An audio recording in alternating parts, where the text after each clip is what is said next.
घर की बहू शीना को इस बात का बड़ा घमंड था कि जिस काम में वो हाथ डालती थी वो काम अच्छा हो ही जाता है। शीना की हर बात में हाथ का इस्तेमाल जरूर होता था। एक दिन शीना का पति आकाश उससे कहता है, कल जो वो भिंडी बनाई थी ना तुमने, वाह वाह वाह वाह, मजे आ गए। मैंने अपने हाथों से बनाई थी। मेरे हाथों में वैसे भी जादू है, जिस चीज को छू लेती हूँ सोना बन जाती है। अब ये थोड़ा ज्यादा हो रहा है।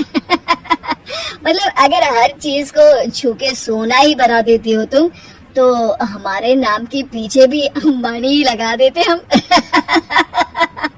चुप रहो, मुंह पे हाथ रख लो, कुछ भी बोलते रहते हो। शीना की सास बगिया से पूजा के लिए फूल चुन रही थी। सुंदर, अति सुंदर, कितने प्यारे गुलाब के फूल हैं। भगवान जी खुश हो जाएंगे। मैंने अपने हाथों से जो पौधा लगाया था, मेरे हाथों की कोई भी चीज बेकार नहीं जाती। हाँ बेटा, सही कह रही है। इसीलिए तो तुम्हारे पिताजी से मैंने अपने बेटे के लिए तुम्हारा हाथ मांगा था। और उन्होंने हाथों हाथ में मेरा हाथ आपकी बेटी के हाथ में दे भी दिया था। हाँ बेटा, वो तो है, पर मुझे ये बता, तू ये हर बात में हाथ क्यों बीच में लेकर आती है? माँ जी, पंडित जी ने हाथ मेरा देखकर नैनीताल में कहा था कि मेरे हाथ जगन्नाथ हैं। मेरे हाथों से कभी कोई काम नहीं बिगड़ेगा, तो मेरे हाथों की तारीफ तो मुझे करनी पड़ेगी ना। हाँ हाँ, ठीक ही कह रही हो। वैसे तो मिलाओ हाथ इसी बात पर। शीना को न सिर्फ इस बात पे गर्व था कि उसके हाथ से सब अच्छा होता है, बल्कि घर के सारे काम भी वो पहले अपने हाथ से करती, फिर कोई दूसरा उन कामों को कर पाता। एक दिन शीना कपड़े धो रही थी।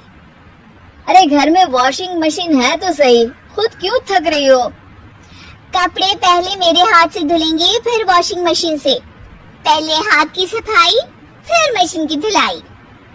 अगर आज डाकू गब्बर सिंह होता ना, तो वो ये हाथ मुझे दे दे ठाकुर, तुमसे जरूर कहता, और मैं तो दिलवा भी देता तुम्हारे हाथ।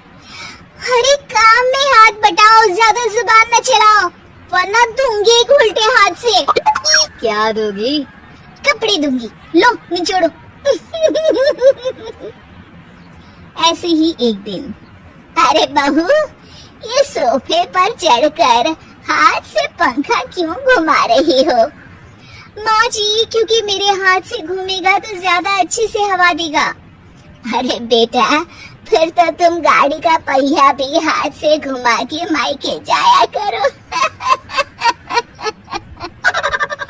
एक बार आकाश ने घर पर कार लाने की बात छेड़ी।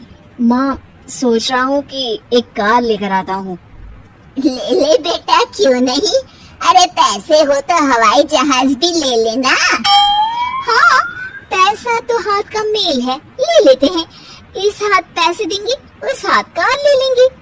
मुझे तो लगता है कि बहू कार भी अपने हाथों से धक्का लगाकर घर लाएगी। वो तो नहीं करूंगी, लेकिन सबसे पहले स्टीयरिंग पर हाथ मैं ही लगाऊंगी, ताकि गाड़ी का आना शुभ हो।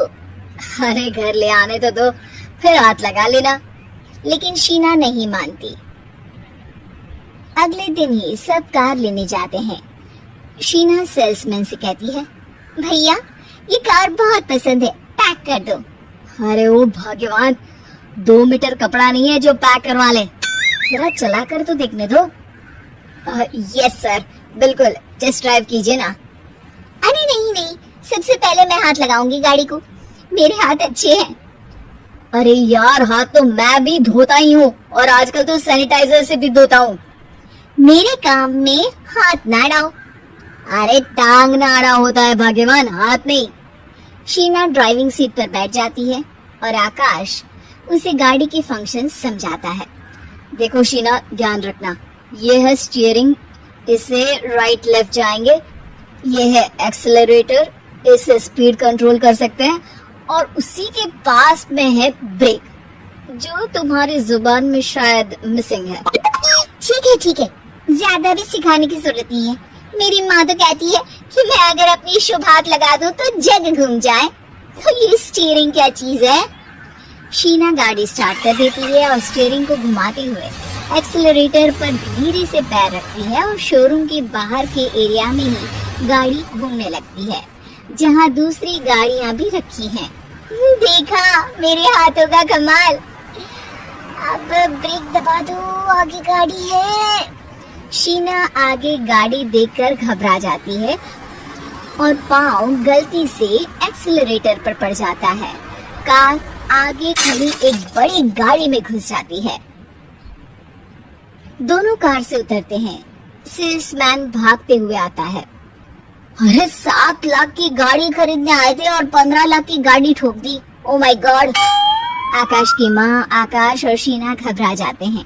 इतना सारा पैसा कहाँ से आएगा? तभी वहाँ मैनेजर भी आ जाता है, पूरा माजरा समझता है।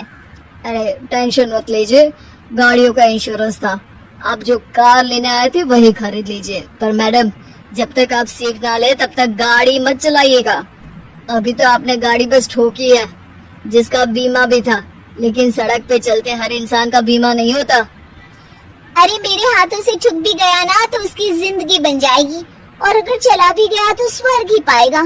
मैनेजर साहब, मेरे हाथ में कोई दिक्कत नहीं है, वो तो बस पाँव गलत जगह पर चला गया था। शीना की बात सुनकर आकाश अपना सर पीटता है और उसकी सास अपने हाथ से खुद का मुंह छिपा लेती है और मैनेजर हाथ जोड़कर माफी मांग लेता है।